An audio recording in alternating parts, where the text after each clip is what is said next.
Welcome dear students. Today I am going to deliver a presentation on Carl Rogers self-theory.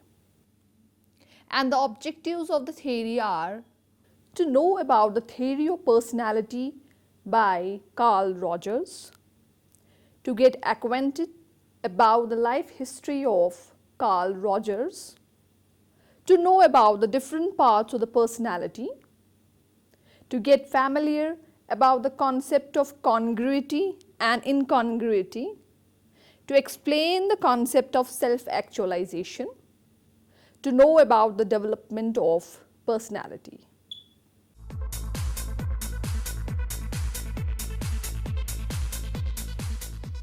Carl Rogers was not only one of the founder of the humanistic approach, but also arguably the most influential therapist in the 20th century. Rogers' theory is basically phenomenological, in that it placed a strong emphasis on the experience of the person, their feelings, their values, and all that summed up by the expression of inner life. His theory is also known as self-theory. The other name of his theory is person-centered theory. His theory grew out of his own experience in working with individual in the therapeutic relationship. In terms of his theory, there are two fundamental ideas. First, Roger talked about healthy development in terms of how individuals perceived their own being. Healthy individual will tend to see congruence between their sense of who they are, self, and who they feel they should be, ideal self. While no one tends to experience perfect congruence at all the times, the relative degree of congruence is an indicator of health. The second idea in Rogers' concept is the conditions for healthy growth, and the role of a therapist is fostering healthy growth through a process Roger called person-centered therapy. The therapist seeks to provide empathy, openness, and unconditional positive rewards. Roger called his technique non-directive therapy, based on the concept that the therapist is simply a mirror who reflects the individual thoughts and feelings. Let's discuss the biographical sketch of the Carl Rogers. Carl Ransom Roger was born in Oak Park, Illinois on January 8, 1902. The middle child in a conservative Protestant family. He attended the University of Wisconsin, where he majored first in agriculture and later in history. Following graduation, he attended the Union Theological Seminary from 1924 to 1926.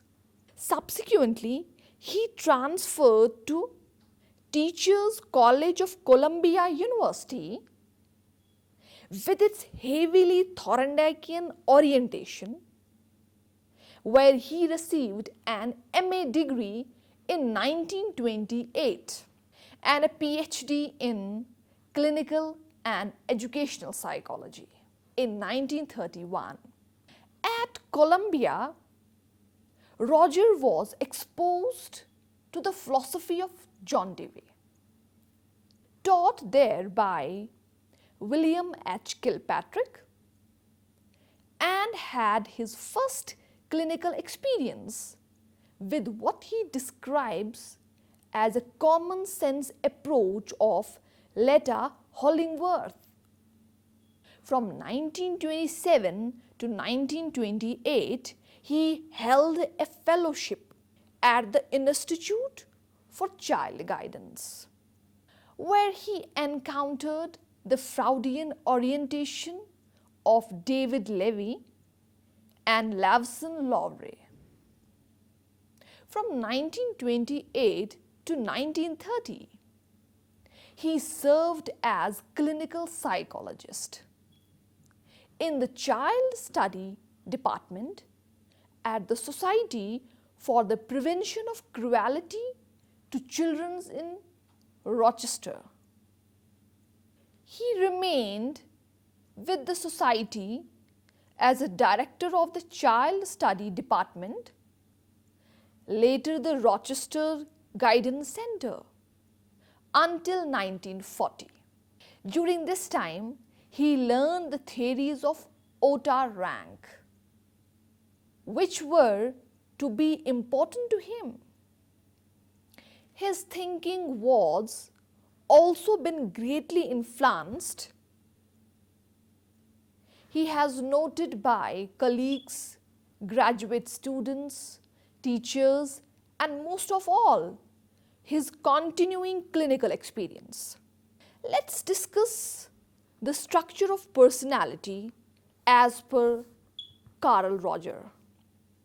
Although Roger did not appear to emphasize structural constructs, preferring to devote his attention to change and development of personality. There are two such constructs that are of fundamental importance to his theory and may even be regarded as a footing upon which his whole theory sets. These are the organism and the self. Let's discuss first the organism. Roger defined organism as the sum total of the person, including all that is psychological as well as physical. According to Roger, the organism psychologically conceived is the locus of all experience. Experience includes everything potentially available to awareness that is going on within the organism at any given moment. This totality of experience constitutes the phenomenal field. The phenomenal field is the individual frame of reference that can only be known to the person. It can never be known to another except through emphatic inference, and then can never be perfectly known. Roger emphasized that the individual's way of behaving depends on the phenomenal field. That's the subjective reality, and not upon stimulating conditions, external reality. The phenomenal field at a given moment is made of conscious and unconscious experiences. The person tends to check his or her experience against the reality. The testing of reality provides with dependable knowledge of the world so that one is able to behave realistically. In most of the cases, the person accepts his or her experience as true representations of reality, while in reality, they may not be the true representations. As a result, the person may develop misconceptions about himself or herself and about the external world. The whole person, Roger wrote, is one who is completely open to the data from internal experiencing and the data from experiencing of the external world. Let's discuss the concept of self, that is ideal and real self. Roger defines the self as an organized, consistent, conceptual gestalt composed of the characteristics of the I or me, and the perception of the relationship of the I or me to others and to various aspects of life, together with values attached to these perceptions. The self then is basically a self as object, viewing itself as an object in the experiential field. At any given moment, it's an entity. But over time, it's fluid, dynamic process. An important characteristic of self is that it's always available to awareness, although it's not necessarily in awareness to a given moment. In short, it's one's own picture of him or hers. Roger further distinguished two aspects or subsystems of self: the real self and the ideal self. The real self is the you that, if all goes well, you will become the same, while the ideal self is that what the person would like to be. By ideal, Roger is suggesting something not real, something that is always out of our reach, the standard we cannot meet. Thus, Roger's personality theory distinguishes between two personalities: the real self, which is created and developed through the actualizing tendencies. It's the self that one can become. The demands of the society, however, do not always support the actualizing tendency, and we are forced to live under conditions that are out of step with our tendencies. The ideal self is the ideal created through the demands of the society. Roger's view of hidden personality relates to the person one could be, the right circumstances within the society.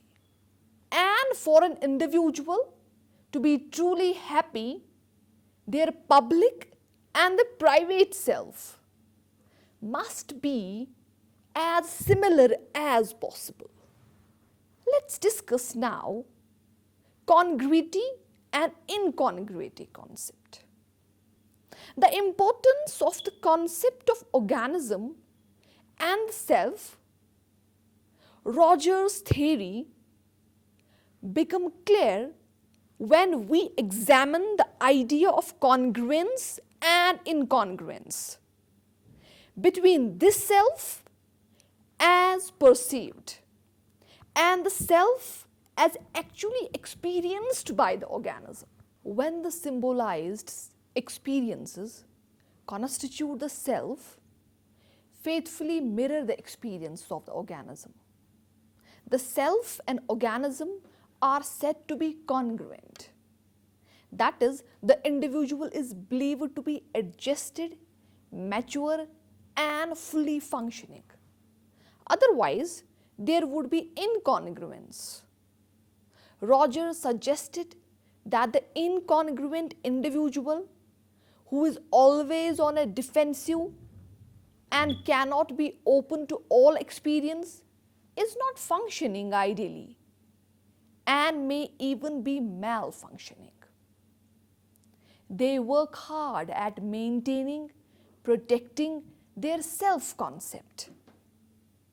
because their lives are not authentic. This is a difficult task and they are under constant threat. They develop defense mechanism to achieve this. He describes two mechanisms. First, distortion and denial.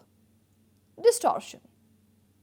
It occurs when the individual perceives threat to their self-concept. They distort the perception until it fits their self-concept. This defensive behavior reduces the consciousness of the threat, but not the threat itself. And so, as the threat mounts, the work of protecting the self concept becomes more difficult and the individual become more defensive and rigid in their self structure. The second is denial. If the incongruence is immoderate, this process may lead the individual to a state that would typically be described as neurotic. Their functioning become precarious and psychologically vulnerable.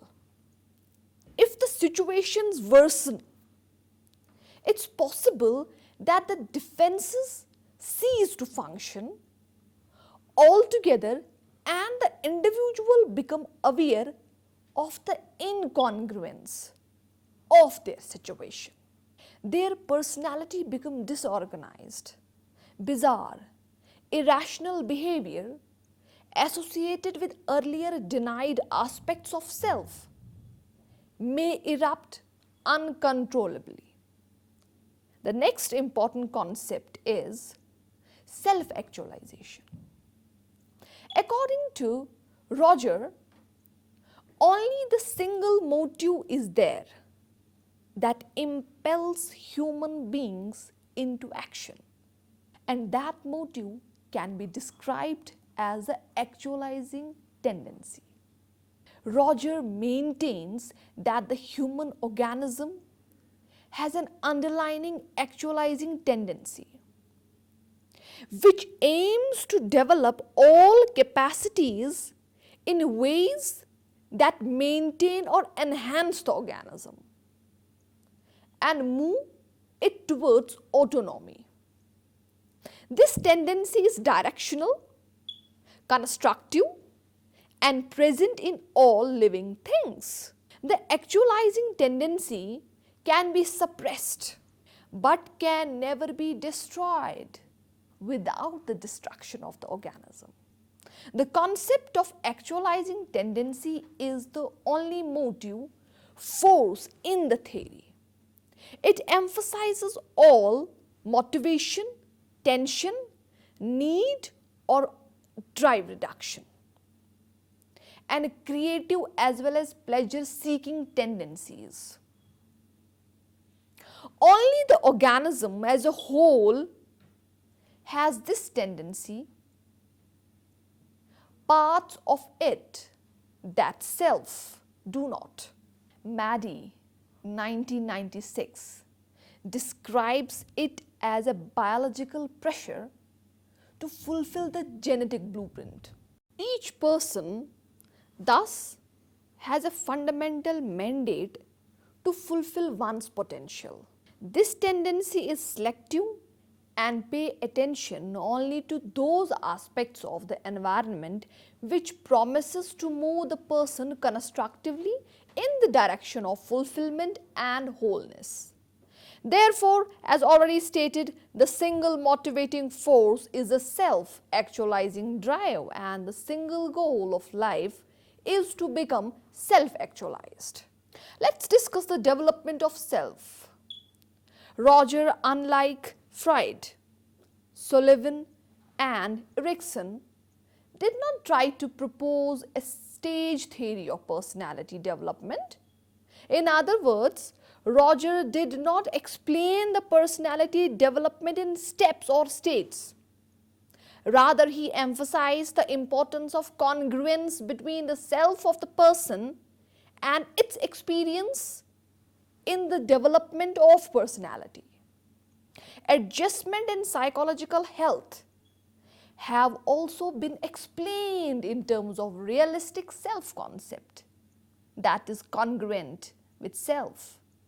Roger maintained that unless we are taught appropriately by those whose love we need, our self-concept is based on our perception and fits well with our experiences.